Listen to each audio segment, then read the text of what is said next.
नमस्कार, स्वागत है आप सभी का मौसम हब में। तो 24 नवंबर आ गई है। 24 नवंबर के रात की वीडियो है ये, और इस वीडियो में हम बात करेंगे आने वाले 3 दिनों तक कैसा मौसम रहेगा, यानी 25, 26 और 27 नवंबर को समग्र भारत में कैसा मौसम रहेगा, इस वीडियो में इसकी बात करेंगे। तो यहाँ पे आप देखो, बंगाल की खाड़ी में काफ़ी हलचल चल रही है। यहाँ पे देखिए, यहाँ से जो नमी वाली हवाएं काफ़ी तेज़ी से आ रही है तमिलनाडु और केरला में, और कर्नाटका को इसको प्रभावित कर रही है। यहाँ पे क्लाउड बन रहे हैं, कई जगहों पे डेंस क्लाउड बन रहे हैं, और बारिश की गतिविधि तमिलनाडु केरला में हमें देखने को मिल रही है। और कर्नाटका में भी रायलसीमा तक भी पहुँच जा रही है। कर्नाटका के निचले रीजन तक बादल जो है पहुँच रहे हैं और बारिश हो रही है। और एक तरफ हम ये भी देख रहे हैं कि पश्चिमी हवाओं का जो है असर है। तो यहाँ पे पंजाब, हरियाणा, दिल्ली से लेकर पश्चिमी उत्तर प्रदेश से यहाँ पे ठंडक बनी हुई है हवाओं में, और सर्दी बनी हुई है। रात के टेम्परेचर यहाँ पे काफ़ी ठंडे हैं, सामान्य से कम टेम्परेचर है, तो यहाँ पे सर्दी बनी हुई है। और यही सेम स्थिति हमको यहाँ पे इधर राजस्थान के जो ऊपरी रीजन है वहाँ देखने को मिल रही है। ये गंगानगर से ऊपरी जो रीजन है, तो यहाँ पे जो है ठंडक देखने को मिल रही है। और जो पश्चिमी हवाएँ हैं, देखिए यहाँ पे पूर्वी मध्य प्रदेश को भी देखिए प्रभावित कर रही हैं, और इधर छत्तीसगढ़, झारखंड से लेके उड़ीसा तक, गंगी पश्चिम बंगाल सभी रीजन को प्रभावित कर रही है। यहाँ पे तापमान जो है गिरे हुए हैं, और कड़ाके की सर्दी का भी इंतज़ार है, क्योंकि मैंने आपको बताया था कल की वीडियो में कि यहाँ पे जब मेडिटेरेनियन सी में बादल उठते हैं और पश्चिमी हवाओं के ज़रिए ईरान, अफ़गानिस्तान से होते हुए, पाकिस्तान से होते हुए यहाँ उत्तर भारत के पहाड़ों में पहुँचते हैं, तो यहाँ ऊंचे पहाड़ होते हैं, तो यहाँ रुकते हैं, मतलब आगे जाने का मौका नहीं मिलता है इनको। फिर यहाँ नमी बढ़ती है, मैदानों में साइक्लोनिक सर्कुलेशन बनता है यहाँ एडजॉइनिंग पाकिस्तान के ऊपर और इधर पंजाब के ऊपर। तो मैदानों में बारिश होती है, पहाड़ों में अच्छी बर्फबारी होती है। उसके बाद जब वेस्टर्न डिस्टर्बेंस चाइना की तरफ चला जाता है, तो जो नमी बढ़ जाती है बारिश होने की वजह से, और जब ठंडी हवाएं चलती है पहाड़ों से, तो जो है नमी, जब तापमान गिरता है रात का, तो नमी जो है कोहरे का रूप लेती है, और ज़मीन से 300-400 मीटर ऊपर एक लेयर बना लेती है, धूप नहीं निकलती है, तो दिन के टेम्परेचर ठंडे होते हैं। लेकिन अभी ऐसी उम्मीद नहीं है, अगले 10 दिनों तक यहाँ से कोई उम्मीद नहीं है वेस्टर्न डिस्टर्बेंस आएगा। लेकिन ऐसा लग रहा है कि दिसंबर का जो 5 दिसंबर के बाद होगा, यानी दिसंबर की शुरुआत में हो सकती है, मतलब 5 दिसंबर के बाद या 10 दिसंबर तक कोई WD आए। लेकिन उसके बारे में बात करेंगे अभी, मतलब अभी काफ़ी दिन है, तो फिलहाल लेकिन 10 दिनों तक कोई भी वेस्टर्न डिस्टर्बेंस आने की उम्मीद नहीं है। उत्तर भारत में जो वर्षा हो रही थी, ये भी अब कम हो जाएगी यहाँ पे, और तमिलनाडु, केरला में बारिश रहेगी, और बंगाल की खाड़ी में जो हलचल हो रही है यहाँ पे आप देखिए। तो यहाँ जो साइक्लोन बनेगा, ये आज देखिए लो प्रेशर एरिया के फॉर्म में है, यहाँ पे थाईलैंड से आगे आ गया है। तो ये आएगा कल, यहाँ पे डिप्रेशन बन सकता है अगले 24-36 घंटे के बीच में, और उसके बाद फिर 1-2 दिन में यहाँ पे बंगाल की खाड़ी में काफ़ी आगे आके साइक्लोनिक स्टॉर्म बन सकता है यहाँ पे। उसके बाद फिर ये अपना प्रभाव भारत के कुछ राज्यों में दिखा सकता है। अभी किस जगह पे लैंडफॉल करेगा, इसकी उम्मीद, इसकी अभी मतलब जो है कहना जल्दबाजी है, क्योंकि अभी अलग अलग मॉडल इसका अलग अलग ट्रैक दिखा रहे हैं। तो अब इसके बारे में कहना थोड़ा जल्दबाजी होगा, तो उसको थोड़ा आने दीजिए। डिप्रेशन बनेगा, साइक्लोन बन जाएगा, तो देखेंगे इसका ट्रैक कैसे रहेगा। क्योंकि बंगाल की खाड़ी में यहाँ पे हलचल हो रही है, और एक देखिए लो प्रेशर एरिया आपको अरब सागर में नज़र आ रहा है।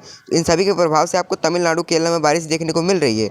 और ये जो यहाँ पे हलचल हो रही है हिंद महासागर में, इंडियन ओशन में, तो ये इस बात का संकेत दे रही है कि अभी जो है एनर्जी बहुत ज़्यादा है बंगाल की खाड़ी में, जो कि साइक्लोन बनने के लिए परिस्थितियाँ अनुकूल बना रही हैं। तो आइए देख लेते हैं अगले 24 घंटों में समग्र भारत में कैसा मौसम रहेगा। अगले 24 घंटे यानी 25 नवंबर को समग्र भारत में कैसा मौसम रहेगा। तो 25 नवंबर को देखिए, यहाँ पे जो पश्चिमी हवाएं हैं वो चलती रहेंगी यहाँ पे लगातार। तो 25 नवंबर को आप देखें, यहाँ पे गिलगित, लद्दाख, जम्मू कश्मीर, हिमाचल, उत्तराखंड में ये सारे इलाके जो है साफ़ और शुष्क रहेंगे। कोई वेदर एक्टिविटी यहाँ पे नहीं होगी।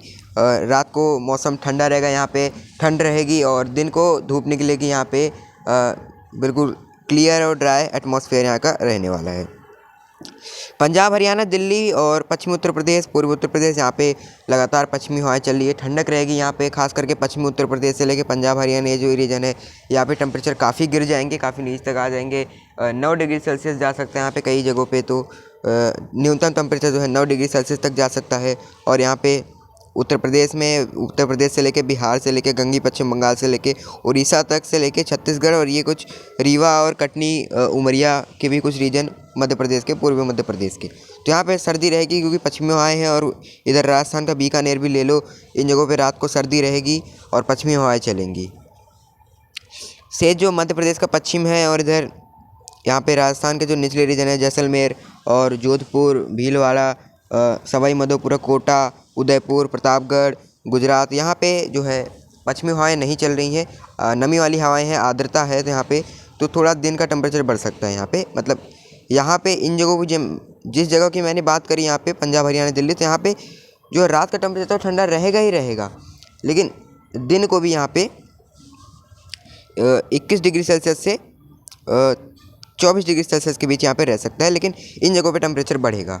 इधर राजस्थान के निचले रीजन क्योंकि आर्द्रता है, नमी है, तो टेम्परेचर थोड़ा सा बढ़ सकता है। पूर्वोत्तर भारत में फिलहाल साफ और शुष्क मौसम रहेगा। अरुणाचल प्रदेश के जो ऊपरी रीजन है चाइना से सटे हुए, वहाँ हल्के बादल आपको नज़र आ सकते हैं। छत्तीसगढ़ में मुख्यतः साफ और शुष्क मौसम ही रहेगा।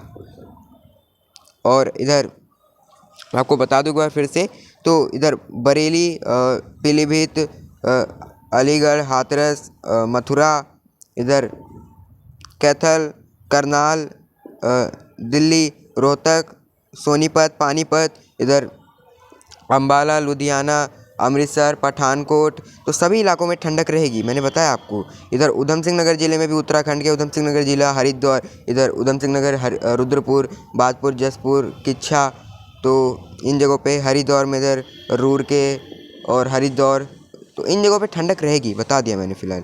और उत्तर प्रदेश के सहारनपुर, इधर लखनऊ, सोनभद्र, मिर्ज़ापुर, भदोही, वाराणसी, प्रयागराज, मऊ, गाजीपुर, गोरखपुर, देवरिया, तो इन जगहों पे यहाँ पे सर्दी रहेगी। इधर पटना, गया, भागलपुर, तो तमाम हिस्सों में। और नीचे की तरफ चले तो यहाँ पे देखिए तमिलनाडु के केरल जो अब लगातार बारिश देख रहे थे, उसमें थोड़ा सा अब ब्रेक आ जाएगा क्योंकि यहाँ पे अभी जो सिस्टम बन रहा है वहाँ पे, तो अभी सारी एनर्जी जो है उधर गई है। और लेकिन हवाएं चल रही हैं, लेकिन इनको रोक कोई नहीं रहा है। यहाँ पे इसको स्टॉप कोई नहीं कर पा रहा है, यानी इसको कोई रोक कोई नहीं रहा है। नमी वाली हवाएं आगे निकल जा रही हैं, इसलिए यहाँ पे ये हवाएं रुक नहीं रही है। क्योंकि अभी तक जो बारिश हो रही थी यहाँ पे लो प्रेशर एरिया था, तो इसकी वजह से हवाएं यहाँ पे रुक रही थी, इस तरह से नमी आ रही थी, तो यहाँ पे हवाएं रुक रही थी, तो बारिश हो रही थी। लेकिन अब यहाँ से रोकने वाला कोई नहीं है, इसलिए यहाँ बारिश की गतिविधि अब थोड़ा सा स्टॉप हो जाएगा। अब बारिश जो लगातार हो रही थी तमिलनाडु केरल, उसमें कमी आ जाएगी। लेकिन इसके बावजूद भी तमिलनाडु के तटों पर हल्की वर्षा हो सकती है और बादल आपको नज़र आ सकते हैं यहाँ पे, केरला में भी, तमिलनाडु में भी। लेकिन बारिश की एक्टिविटी थम जाएगी। आंध्र प्रदेश के रायलसीमा से लेकर तटीय रीजन तक साफ और शुष्क रहेगा। कर्नाटका में भी मुख्यतः साफ और शुष्क मौसम ही रहेगा। और महाराष्ट्र के तटों से लेकर के इधर कोंकण, केरला के तट तक कोई वेदर एक्टिविटी नहीं होगी केरला में, लेकिन आपको बादल नज़र आ सकते हैं। तो चलिए अब बात कर लेते हैं 26 और 27 नवंबर को क्या कुछ गतिविधियाँ हो सकती है मौसम में। तो 26 नवंबर से जैसे मैंने आपको बताया था कि जो तापमान लगातार गिर रहे थे उसमें अब मतलब कमी आ जाएगी, तो थोड़ा सा टेम्परेचर अब बढ़ना शुरू होगा। यहाँ पे जो अधिकतम टेम्परेचर है आप लगातार देख रहे थे, पश्चिमी हवाएं चल रही थी, तो अब ये थोड़ा सा बढ़ना शुरू होंगे। लेकिन इसके बावजूद भी आप पंजाब, हरियाणा में थोड़ा सा टेम्परेचर फिर भी सर्दी महसूस करोगे यहाँ पे। लेकिन बिहार के ऊपर अब देखोगे आप नमी वाली, इस साइक्लोन की वजह से, जो साइक्लोन अब बन रहा है यहाँ पे, इसकी वजह से थोड़ी बंगाल की खाड़ी की नमी वाली हवाएं जो है बिहार से लेके झारखंड के ऊपर तक यहाँ पे पहुँच रही हैं, पूर्वी उत्तर प्रदेश तक पहुँच रही है यहाँ पे। तो अब थोड़ा सा टेम्परेचर यहाँ पे बढ़ेगा, ठीक है, जो लगातार सर्दी हो रही थी। लेकिन इसी के साथ पश्चिमी उत्तर प्रदेश से लेकर पंजाब, हरियाणा, दिल्ली, यहाँ पे पॉल्यूशन रहेगा और रात का समय का जो टेम्परेचर है वो ठंडा रहेगा। यहाँ पे 12 से 15 डिग्री सेल्सियस के बीच यहाँ पे रह सकता है। न्यूनतम टेम्परेचर कई जगहों पे 10 डिग्री सेल्सियस भी रह सकता है। यहाँ पे कई जगहों पे 11 से 13 के बीच यहाँ पे इस तरह के जो है तापमान रहेंगे। और राजस्थान के ऊपर आप देखो यहाँ पे एक साइक्लोनिक सर्कुलेशन आपको नज़र आ रहा होगा यहाँ पे, तो इस वजह से यहाँ पे आर्द्रता मिक्स हो रही है, नमी मिक्स हो रही है। बंगाल की खाड़ी से इधर देखिए, यहाँ पे बंगाल की खाड़ी से इधर हवाएं जा रही है, यहाँ जो है साइक्लोनिक सर्कुलेशन है, और इस तरह से अरब सागर से हवाएं यहाँ पे आ रही हैं। तो यहाँ पे नमी मिक्स हो रही है, तो नमी मिक्स हो रही है, आर्द्रता बढ़ रही है, तो यहाँ टेम्परेचर भी बढ़ेंगे। इधर तमिलनाडु के तटों पे हल्की वर्षा हो सकती है, ज़्यादा वेदर एक्टिविटी नहीं है। और आंतरिक रीजन में साफ और शुष्क मौसम रहेगा। केरला में कोई वेदर एक्टिविटी नहीं होगी जो आप देख रहे थे। जो लगातार वेदर एक्टिविटी हो रही थी। उत्तर भारत के पहाड़ों में कोई भी WD कोई वेस्टर्न डिस्टर्बेंस आने की संभावना नहीं है। अब बात कर लेते हैं 27 नवंबर को समग्र भारत में कैसा मौसम रहेगा। 27 नवंबर को आप यहाँ पे देखिए, जो आर्द्रता यानी नमी वाली हवाएं साइक्लोन जो बन रहा है यहाँ पे, तो इसकी वजह से यहाँ पे उत्तर प्रदेश के और भी अंदर तक आ जाएंगी और यहाँ जो लगातार पश्चिमी हवाएं चल रही थी उसमें रुकावट आएगी, टेम्परेचर बढ़ेंगे यहाँ पे, दिन के जो टेम्परेचर है वो बढ़ेंगे यहाँ पे। और लेकिन उत्तर प्रदेश में पॉल्यूशन रहेगा, जो पश्चिमी उत्तर प्रदेश है, पंजाब हरियाणा दिल्ली है, वहाँ पे ठंडक भी रहेगी, यहाँ पे सर्दी रहेगी रात के समय, ठीक है। रात के समय मतलब टेम्परेचर ठीक ठाक रहेगा, लेकिन लगातार जो आप यहाँ सर्दी महसूस कर रहे थे, काफ़ी ज़्यादा सर्दी जो थी यहाँ पे, यानी सामान्य से कम टेम्परेचर बने हुए थे, तापमान बने हुए थे, वो बढ़ जाएगा, सामान्य आ जाएगा, ठीक है। यहाँ सामान्य तापमान आ जाएगा और कड़ाके की सर्दी का इंतजार तब तक बना रहेगा, मैंने बता दिया, जब तक कोई वेस्टर्न डिस्टर्बेंस यानी पश्चिमी विक्षोभ नहीं आता है। राजस्थान में साफ और शुष्क मौसम रहेगा, साइक्लोनिक सर्कुलेशन यहाँ पे बना रहेगा, लगातार नमी आ रही है बंगाल की खाड़ी से यहाँ पे और अरब सागर से। और यहाँ देखिए लो प्रेशर एरिया जो अरब सागर में बना है, इसका भी प्रभाव अब तमिलनाडु केरला में नज़र नहीं आ रहा है। इसके अलावा भी आपको चेन्नई में वर्षा देखने को मिल सकती है और थोड़ा सा आंतरिक रीजन में भी बादल दिख सकते हैं आपको, बारिश वैसी उम्मीद नहीं है। और जो आंतरिक रीजन है और जो निचले रीजन है तमिलनाडु के, केरला में, तो कोई वेदर एक्टिविटी की उम्मीद नहीं है, यहाँ पे मुख्यतः साफ और शुष्क मौसम ही रहेगा। और महाराष्ट्र सारे इलाके जो हैं, महाराष्ट्र का विदर्भ, मराठवाड़ा, मध्य प्रदेश, इधर गिलगित बाल्टिस्तान, जम्मू कश्मीर, हिमाचल, उत्तराखंड में सभी जगह साफ और शुष्क मौसम, पूर्व उत्तर भारत में मुख्यतः साफ और शुष्क मौसम रहेगा। सिक्किम में भी कोई वेदर एक्टिविटी कहीं भी नज़र नहीं आ रही है। तो इस वीडियो में इतना ही। अभी तक आपने मेरे चैनल को सब्सक्राइब नहीं किया तो ज़रूर कर लीजिएगा और कमेंट में अपने आगे मौसम के बारे में 1-2 बात जरूर लिख दीजिएगा, ताकि हम सटीक से सटीक मौसम की जानकारी आप तक जल्द से जल्द पहुंचाने का कोशिश करें। और हम लगातार मौसम की परिस्थिति में नज़र बनाए रखेंगे। साइक्लोन किधर को मूव करेगा, कड़ाके की सर्दी कब तक पड़ेगी, इसका अपडेट हम आपको जल्द पहुंचाने की कोशिश करेंगे। मौसम अभी भी के लिए इतना ही। नमस्कार, धन्यवाद।